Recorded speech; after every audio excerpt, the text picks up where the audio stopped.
nós vamos falar, sobretudo, do coração e dos pulmões de uma empresa, do motor do crescimento dessa empresa. E isso é o crescimento das vendas. Então, vou falar essencialmente de 3 temas. Vou falar de estratégia empresarial, depois vou falar de estruturação das vendas e, finalmente, vou falar de marketing. São os 3 temas essenciais do dia de hoje. Começando pela estratégia empresarial.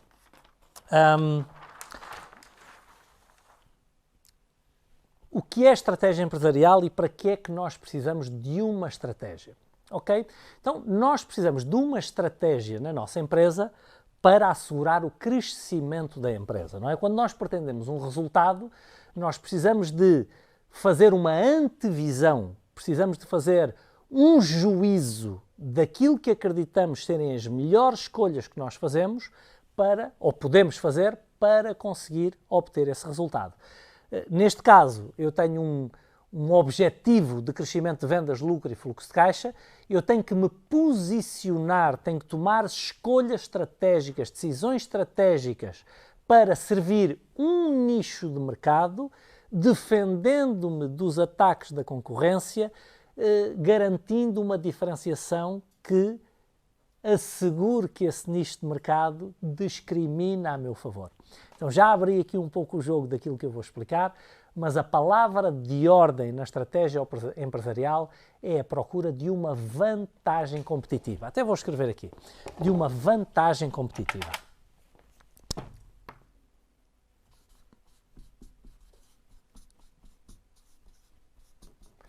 E o que é isto, uma vantagem competitiva? É assegurar que de alguma forma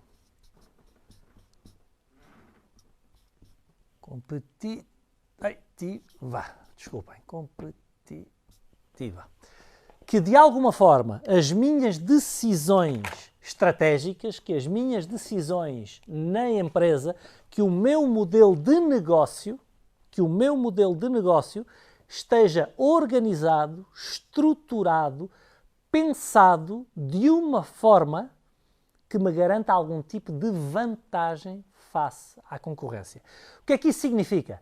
Significa, em rigor, que as minhas vendas, lucros e fluxos de caixa futuros, muito importante, que as minhas vendas, lucros e fluxos de caixa dos próximos meses, dos próximos anos, estão de alguma forma defendidos dos ataques da concorrência. Sim, porque as vendas que eu faço, os lucros que eu tenho e o meu fluxo de caixa são vendas, lucros e fluxos de caixa que a minha concorrência também gostava de fazer. Então, como é que eu posso, no meu modelo de negócio, assegurar que tenho um fosso à volta do meu castelo, cheio de crocodilos, que seja difícil que a minha concorrência ataque, lembrando-nos nós dos castelos medievais, não é? Como é que eu posso criar aqui uma forma de defesa das minhas vendas, lucros e fluxos de caixa futuros dos ataques da concorrência? Como é que eu posso organizar-me? Como é que eu posso estruturar? Como é que eu posso pensar o meu modelo de negócio para assegurar vendas, lucros e fluxos de caixa futuros? E há, essencialmente, há uma série de outras coisas depois, mas há essencialmente 3 coisas sobre as quais eu gosto de refletir do ponto de vista estratégico, facilitando também a sua vida. Depois, obviamente, que elas se desmultiplicam numa quantidade incrível de outras coisas, mas 3 coisas essenciais onde focar a atenção. Primeira coisa que é preciso saber, primeira decisão que eu preciso de tomar para assegurar a minha vantagem competitiva. Quem é o meu público-alvo? Quem é o meu público-alvo? Quem é o meu nicho de mercado? Eu, em termos técnicos, é assim que eu costumo referir-me. Quem é o meu nicho de mercado? Em marketing do século XXI, hoje, as pessoas falam no avatar ou na persona. É o meu cliente tipo, é o meu cliente ideal. Em rigor, eu gosto de usar um termo muito mais simples. Qual é o peixe que eu quero pescar?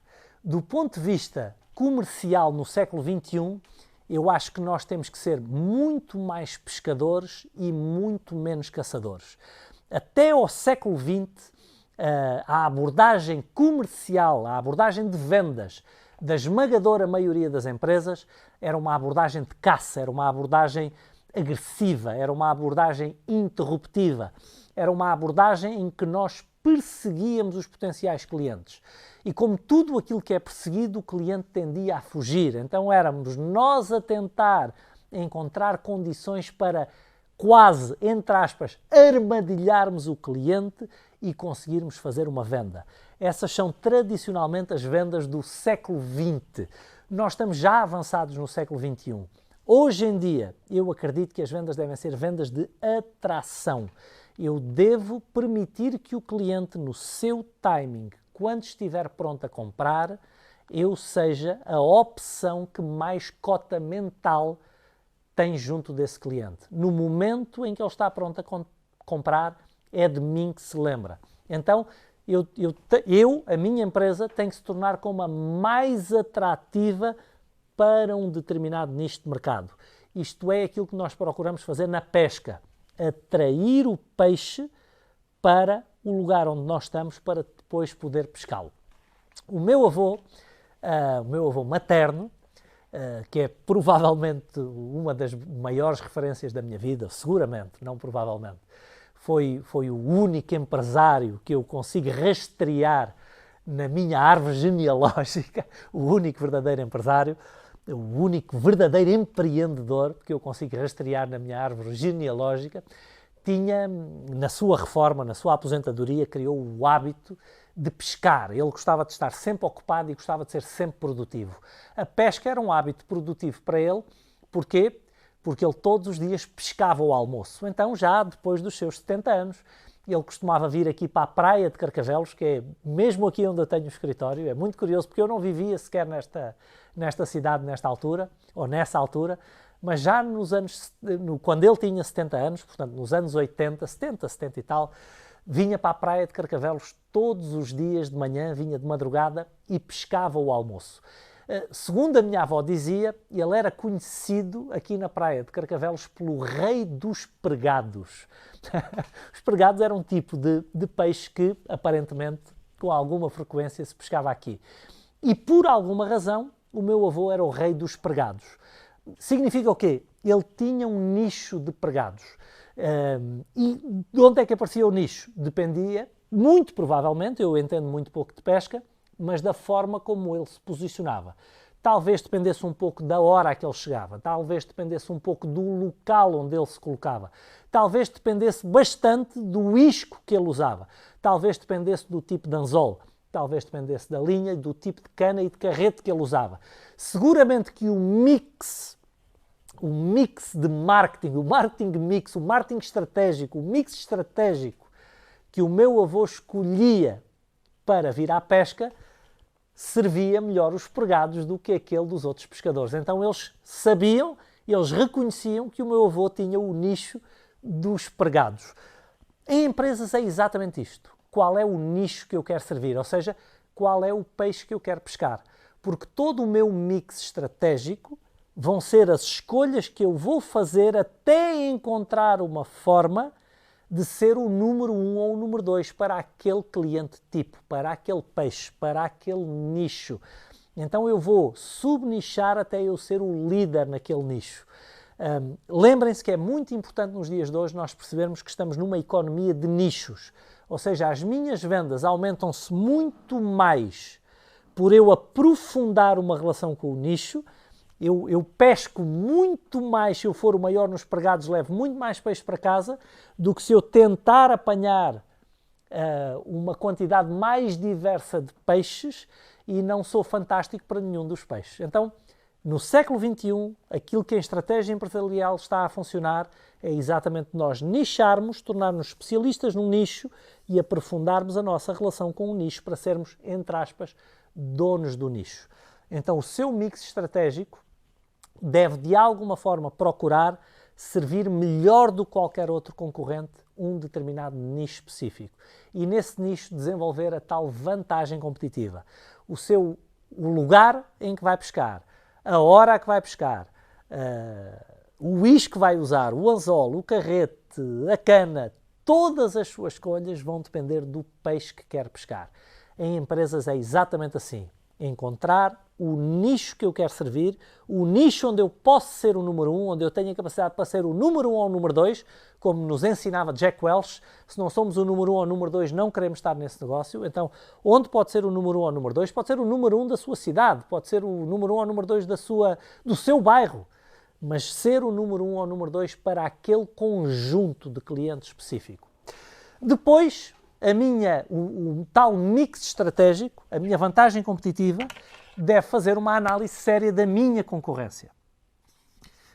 Porque se eu entender profundamente o que a minha concorrência está a fazer, eu tenho uma maior capacidade de assegurar que o meu nicho me discrimina ou discrimina a meu favor, que o meu nicho me escolhe a mim. Então, duas regras fundamentais que vão parecer um paradoxo, elas quase parecem contraditórias e é preciso um equilíbrio muito sólido entre as duas. Primeira regra, conhecer profundamente a concorrência, conhecer profundamente a sua oferta, a sua proposta de valor, a sua estratégia, estudar a concorrência e a forma como eles pretendem atacar o nosso nicho. Exatamente como faz uma equipe de futebol quando vai defrontar um adversário. Eles estudam a forma como o outro time, a outra equipa monta as jogadas, como se organiza, a estratégia que costuma usar. Exatamente como se faz numa guerra. Estuda-se as capacidades e a estratégia com que normalmente a outra facção chega ao combate para que nós nos posicionemos face a isso. Então é crítico que em estratégia empresarial nós estudemos profundamente a nossa concorrência. Nós saibamos exatamente como é que ela nos pode ferir.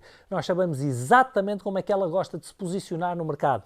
Nós sabemos exatamente como é que ela vai atrás do nosso nicho. Agora, muito importante a segunda regra.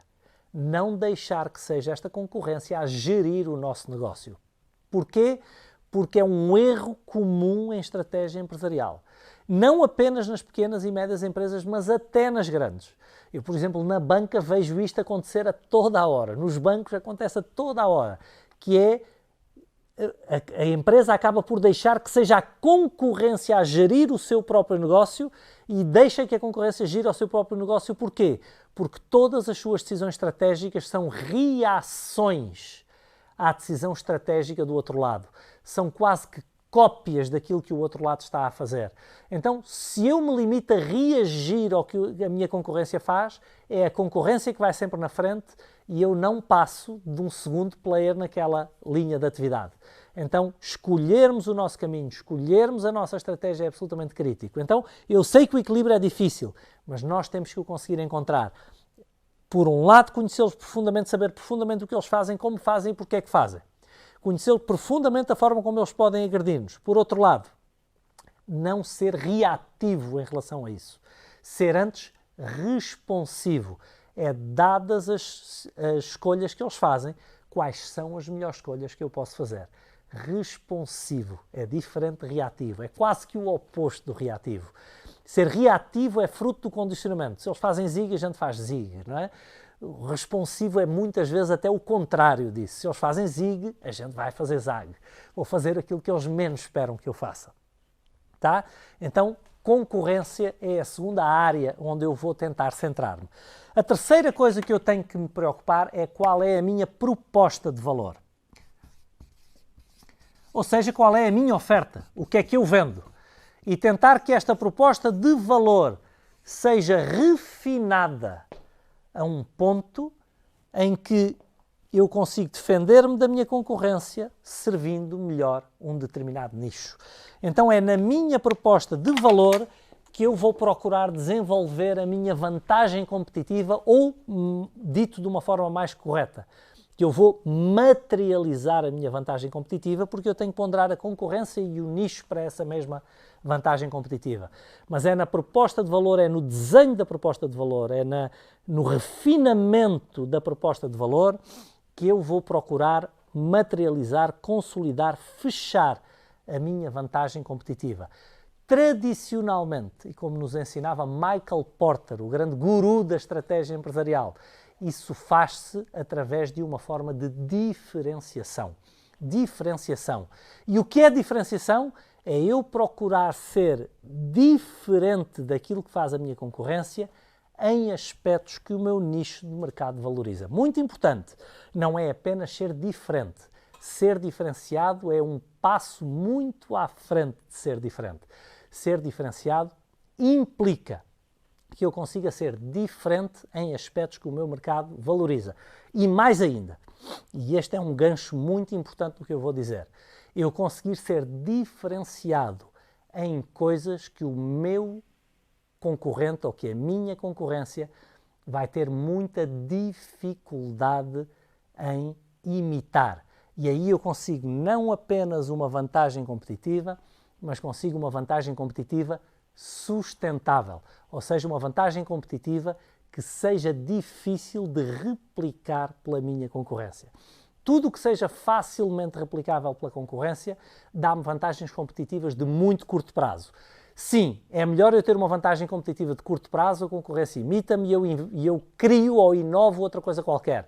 Eles vêm atrás, eu vou à frente. Mas se eu conseguir uma forma de me diferenciar que seja sustentável no longo prazo, que seja difícil de copiar, aí eu tenho uma vantagem competitiva incrível. Há vários tipos de vantagens competitivas sustentáveis. A força da sua marca, a sua reputação, pode ser uma vantagem competitiva altamente sustentável. O facto de ser o primeiro a chegar a um mercado pode ser uma vantagem competitiva altamente sustentável. Quando o nome da sua empresa ou do seu produto se confunde com o próprio produto, uma vantagem competitiva altamente sustentável, não é? Nós fazemos a barba com uma Gillette, é a marca. A Gillette não é o aparelho, é a marca. Mas quando nós dizemos que fazemos com uma Gillette, significa que se confundiu uma coisa com a outra. Nós pedimos uma Coca-Cola para beber, nós não pedimos uma cola, não é? Pedimos uma Coca-Cola, é aquela marca, eu não quero outra cola, eu quero aquela cola, não é? No Brasil pedem uma Coca, nós aqui em Portugal pedimos uma cola. Então há várias formas de desenvolver vantagens competitivas, nomeadamente hoje em dia com o marketing digital, até a força da multiplicação das redes, nomeadamente, pode funcionar como uma vantagem competitiva incrível. O primeiro que chega tem uma enorme vantagem. Então é crítico nós entendermos as várias formas de criar vantagens competitivas, mas também as várias formas de dar sustentabilidade, ou seja, de fazer com que não sejam replicáveis essas mesmas vantagens competitivas. Ter uma vantagem competitiva como tem a Google, ter uma vantagem competitiva como tem a Starbucks, ter uma vantagem competitiva como tem talvez uma Intel, como tem uma Apple, como tem uma Amazon. São vantagens competitivas muito sustentáveis ao longo do tempo. Então, eu procuro um mix alavancado nestas três áreas principais, que obviamente eu estou a simplificar. Depois cada uma delas se pode desmultiplicar num monte de outras decisões. Tá? Então, para eu começar a fazer crescer as minhas vendas de forma sustentável e de forma, eu não queria dizer agressiva, mas pelo menos forte nos próximos tempos, as primeiras decisões que eu preciso tomar são essencialmente a este nível. E depois preciso do quê? Preciso de estruturar o meu sistema de vendas. Preciso de estruturar o meu sistema de vendas. Preciso de, numa fase, estruturar o meu sistema de vendas para converter contactos em vendas e, numa segunda fase, para fazer com que estes clientes entrem num sistema de venda repetida e até de referenciação que, no longo prazo, me garanta um aumento constante das vendas. Então, eu vou talvez começar pelo mais simples, que é fecharmos mais clientes.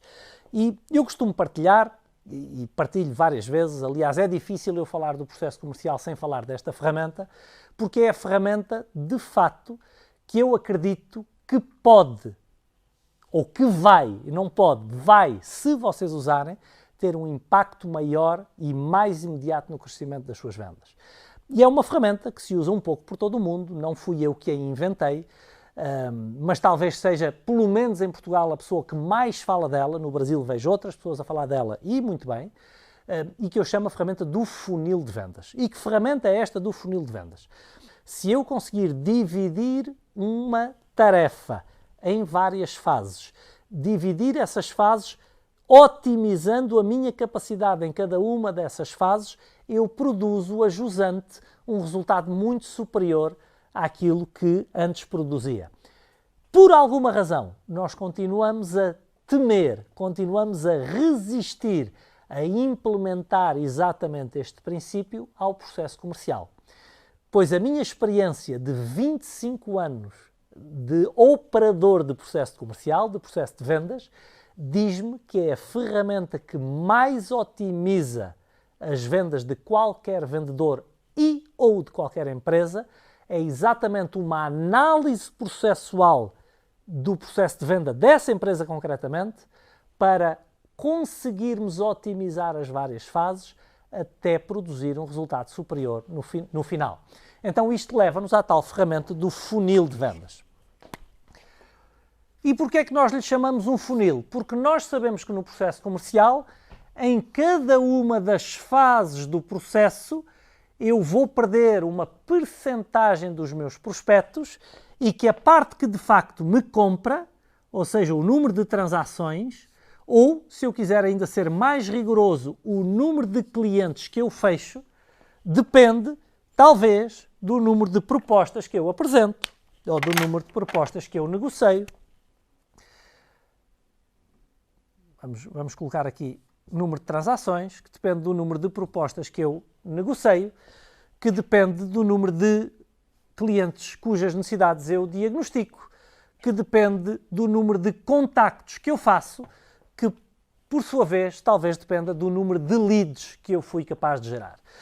Eu fiz aqui uma coisa muito básica, muito mainstream, que pode funcionar para uma parte importante das empresas, mas aquilo que eu sugiro é que avalie o seu processo comercial objetivamente e que perceba quais as fases que deve introduzir nesse processo para otimizar a chegada de um novo cliente, para fazer uma transação que, por sua vez, dá lugar a um novo cliente. Há processos comerciais que têm 2 ou 3 fases, há processos comerciais que podem ter 6, 7, 8. Eu já geria um processo comercial com 13 fases. E fazia sentido, para vender aquilo que nós vendíamos, ter 13 fases no processo. A que é que corresponde cada fase? Cada ponto onde eu posso perder uma parte dos meus prospectos. Ou seja, nem todos os leads eu converto em contactos, nem todos os contactos me recebem para eu diagnosticar, nem todos os diagnósticos me recebem para uma proposta e nem todas as propostas eu transaciono e, por isso, nem todos os leads se transformam em clientes. Então eu hei de ter uma percentagem, ou seja, uma taxa de conversão em cada uma destas fases. O princípio taylorístico da gestão científica, da matematização do processo de vendas, é exatamente a minha capacidade de monitorizar cada uma destas fases, cada um destes momentos no processo comercial, para conseguir otimizar ao longo do tempo, assumir algum controlo nas minhas taxas de conversão e, por isso, do mesmo esforço, alavancar os resultados da minha equipe de vendas. Vou dizer outra vez, do mesmo esforço que a minha equipa de vendas colocava antes, eu posso dobrar, triplicar, quem sabe quadriplicar o resultado, simplesmente estimulando ou o número de leads gerados, e isso nós vamos ver a seguir através do marketing, ou a minha eficiência no tratamento de cada um dos leads, na expectativa de aumentar a minha eficácia no número de clientes que eu fecho. Então, se eu implementar um funil comercial como este, ou outro baseado na mesma ideia, mas com um processo de vendas diferente, com fases diferentes, eu terei criadas as condições para fechar muito mais clientes no final de um ano. Depois de fechar esses clientes, quando eu tenho mais clientes,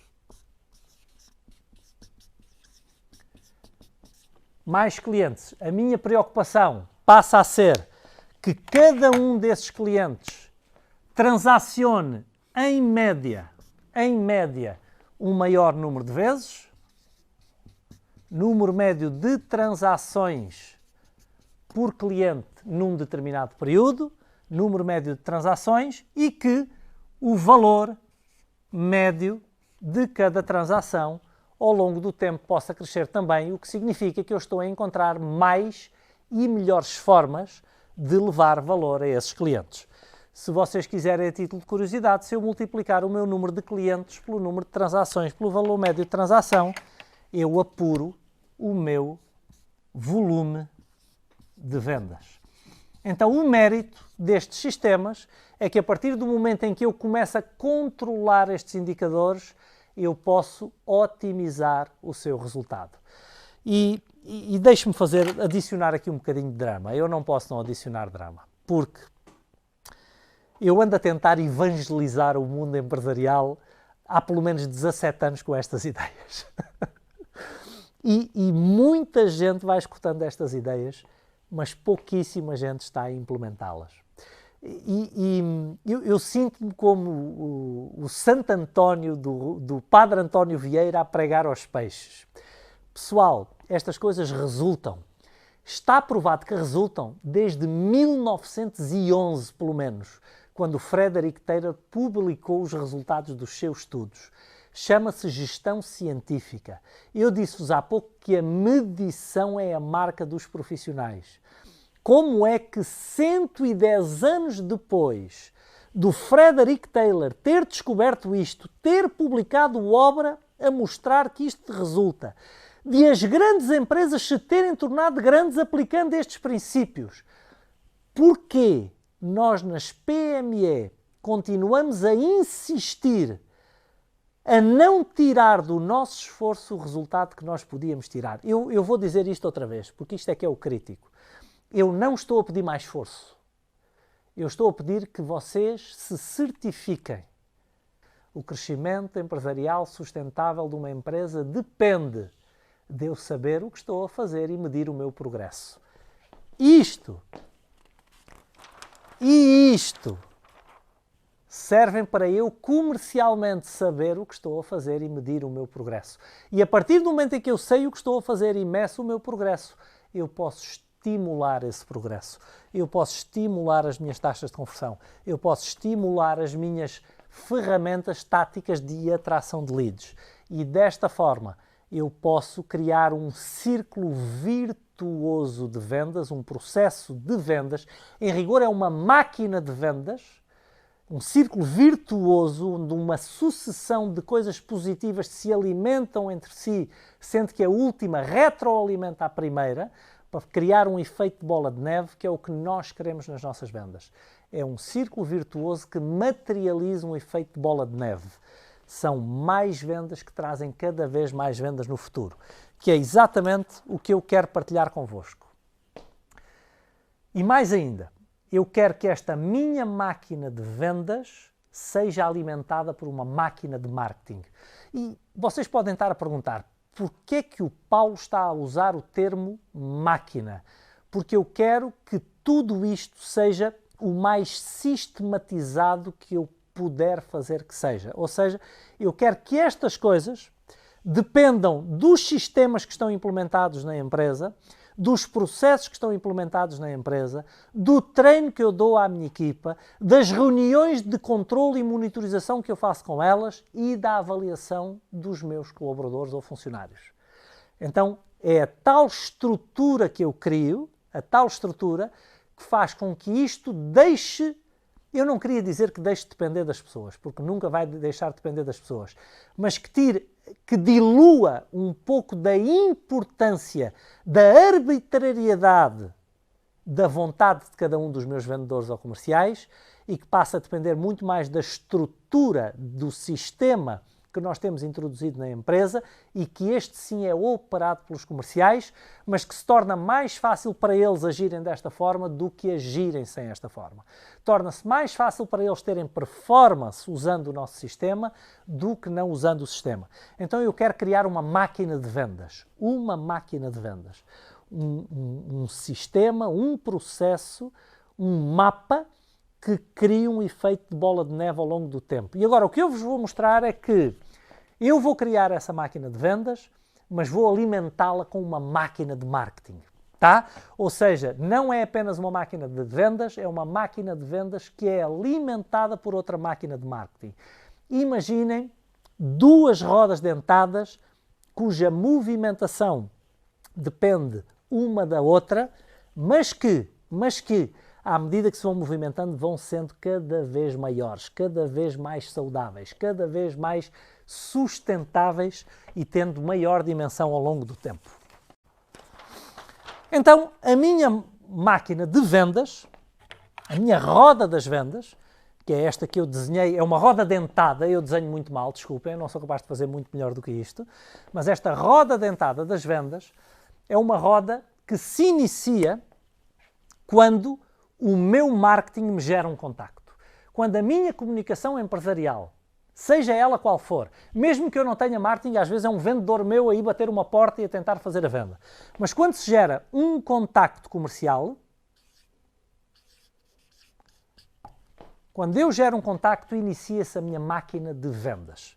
A minha preocupação, quando eu gero um contacto, é transformar este contacto num prospecto. E quando é que eu transformo o contacto num prospecto? Quando eu consigo chegar à fala com este contacto e, de alguma maneira, ele me permite que eu reúna cara a cara com ele. Hoje em dia o cara a cara pode não ser presencial, pode ser usando tecnologias de informação, mas acima de tudo que eu diagnostique alguma necessidade que ele tem, alguma frustração que ele tem e que me proponha a encontrar uma solução para essa frustração. A partir desse momento, ele é um contacto, a partir do momento em que eu o identifico e tenho número de telefone e ou e-mail, passou a ser um prospecto quando me permitiu que eu conversasse com ele e que diagnosticasse algum tipo de necessidade. Então, o meu registro de comunicação com contactos é no sentido de os transformar em prospectos. O meu registro de comunicação com prospectos é no sentido de os transformar em clientes. Então, a minha máquina pretende estar sempre a receber contactos que, assim que são recebidos, o nosso processo comercial, o nosso processo de vendas, começa a tentar falar com eles para diagnosticar uma necessidade. Assim que conseguimos falar com eles para diagnosticar uma necessidade, o nosso processo de vendas começa a propor-lhes soluções para que alguns dos prospectos nos comprem. Assim que este prospecto nos compra, nós começamos a tentar aprofundar o relacionamento com ele, o que significa conseguir uma venda repetida. E atenção, porque eu não estou focado na venda repetida. Eu estou focado em encontrar novas formas de ajudar esta pessoa. Estou preocupado em encontrar novas formas de levar valor a esta pessoa. A venda repetida é o resultado de eu encontrar outras formas de servir a este cliente. E assim que ele me está a comprar repetidamente, a minha máquina, o meu sistema, não é a aleatoriedade ou a arbitrariedade do vendedor que se lembrou de fazer isto. Não, o sistema já prevê que há uma altura em que eu vou pedir que ele me referencie ou indique, para quem nos estiver a ver no Brasil, indique outros contactos. Sendo que este contacto que é referido tem uma muito maior taxa de conversão que o contacto que vem do marketing. Ou seja, a partir do momento em que esta roda começa a andar, os contactos referidos têm cada vez maior taxa de conversão. Então esta roda vai ganhando cada vez mais velocidade, cada vez mais dimensão. Agora, o que é que alimenta esta roda? O que alimenta esta roda, eu espero que seja outra roda que é a roda do marketing. E a roda do marketing, eu também quero que ela funcione como uma máquina, ou seja, que ela tenha força motriz própria. Mais uma vez, há um sistema, há um círculo virtuoso que nós encontramos, um círculo evolutivo que eu consigo fazer com que ao longo do tempo cheguem cada vez mais contactos e cada vez mais qualificados. Então, neste ciclo evolutivo, eu vou procurar uma cada vez maior reputação. Cada vez maior reputação. Aqui, no meu ciclo de vendas, eu tenho uma cada vez maior conversão. Então eu quero cada vez maior reputação, cada vez maior conversão. O que é um ciclo evolutivo no marketing do século XXI? O que é uma máquina de marketing a funcionar com um investimento muito moderado para qualquer pequena ou média empresa no século XXI? É uma máquina que começa com a postagem, com a publicação de conteúdos online. Quanto é que custa publicar um conteúdo online? A resposta é 0. Então eu começo por postar conteúdos online. Muito importante. Estes conteúdos, e por favor não esqueçam isso, porque eu vejo quase todas as PME a postarem os conteúdos errados. O que eu quero postar são conteúdos que resolvam algum tipo de problema ou frustração aos meus clientes. Ou seja, conteúdos informativos formativos educacionais. Eu não quero estar a publicar os meus produtos para eles comprarem. Porquê? A diferença é muito grande.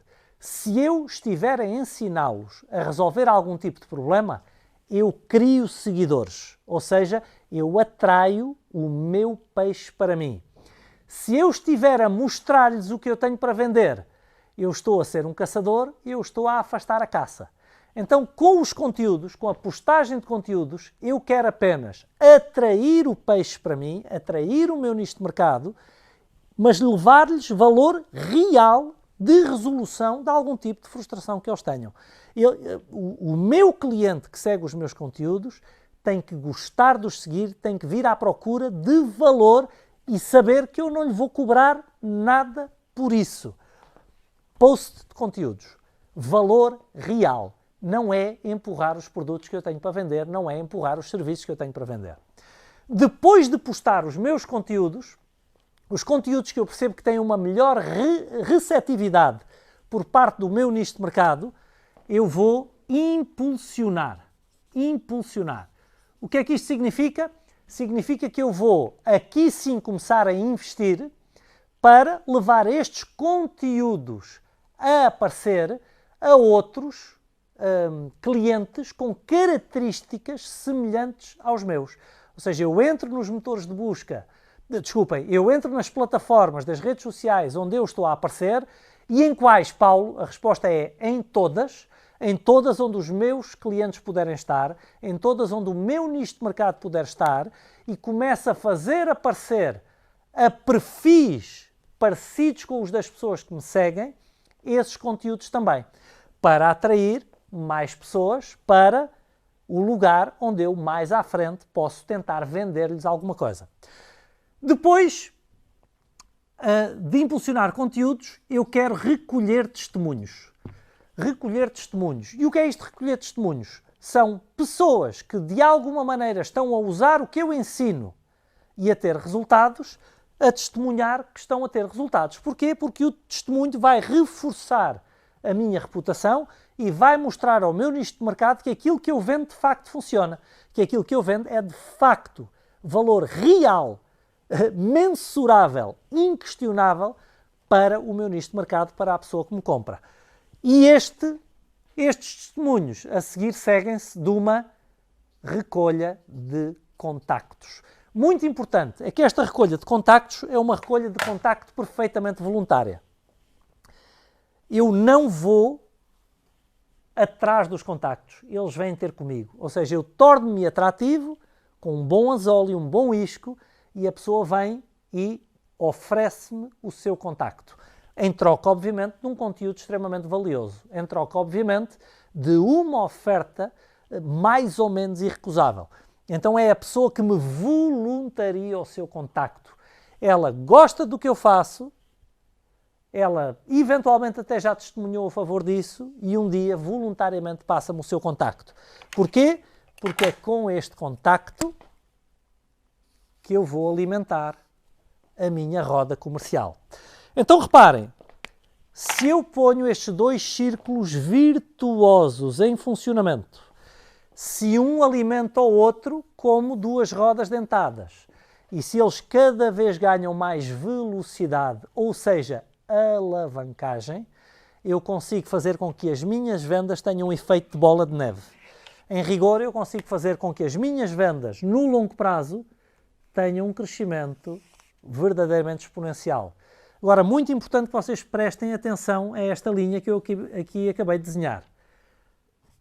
O fator crítico aqui é o tempo, ou seja, Talvez durante algum tempo a gente não veja grande resultado, mas há aqui um ponto a partir do qual o resultado aparece em aceleração, ou seja, resultado exponencial. E é isso que eu quero ajudar-vos a conseguir. Ensinar-vos a montar as duas rodas dentadas que dependem uma da outra. As duas têm em rigor força motriz, uma depende da outra, só que andam com mais velocidade quanto mais velocidade tem a outra, e elas retroalimentam-se. As várias fases de cada uma das rodas retroalimenta-se. Então, esta é a forma como eu vejo o marketing e as vendas hoje, e talvez este fenómeno seja até o que esteja a levar muitas empresas já no dia de hoje a fundir os seus departamentos de marketing com as vendas. Ou seja, em rigor, transformar os nossos vendedores em guias de vendas, em fazer com que os marketeers trabalhem em vendas, com que os vendedores trabalhem em marketing. Em rigor, nos Estados Unidos há muitas empresas que deixaram de ter departamento de vendas e departamento de marketing, passaram a ter aquilo que eles chamam Revenue Department, não é?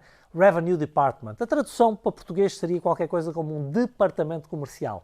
Só que, pelo menos em Portugal, a gente já chama departamento comercial ou departamento de vendas.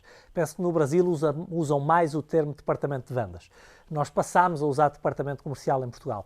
Mas é um departamento que, em rigor, funde o marketing com as vendas. Por exemplo, aqui na nossa empresa, nós tínhamos um departamento de vendas com vários vendedores e estamos no processo de eliminar esse departamento de vendas. Ou seja, nós estamos a reconverter todos esses vendedores em funções diferentes na empresa. Neste momento já só temos uma pessoa a fazer vendas e até final deste ano essa pessoa deixará de fazer vendas. Porquê? Porque reunimos o departamento de marketing e vendas num departamento apenas que faz as duas coisas. Em rigor, o nosso processo de vendas deixou de ser um processo de vendas clássico, passou a ser um processo de serviço de cliente. Nós somos procurados pelos nossos clientes e apenas temos que os qualificar, ajudá-los a encontrar uma solução para eles e assegurar, e esta é a parte mais importante, que a solução que desenhamos com eles é aquilo que eles precisam, no nosso caso, para fazer crescer as suas empresas. Garantia do crescimento em vendas, em lucro e em fluxo de caixa.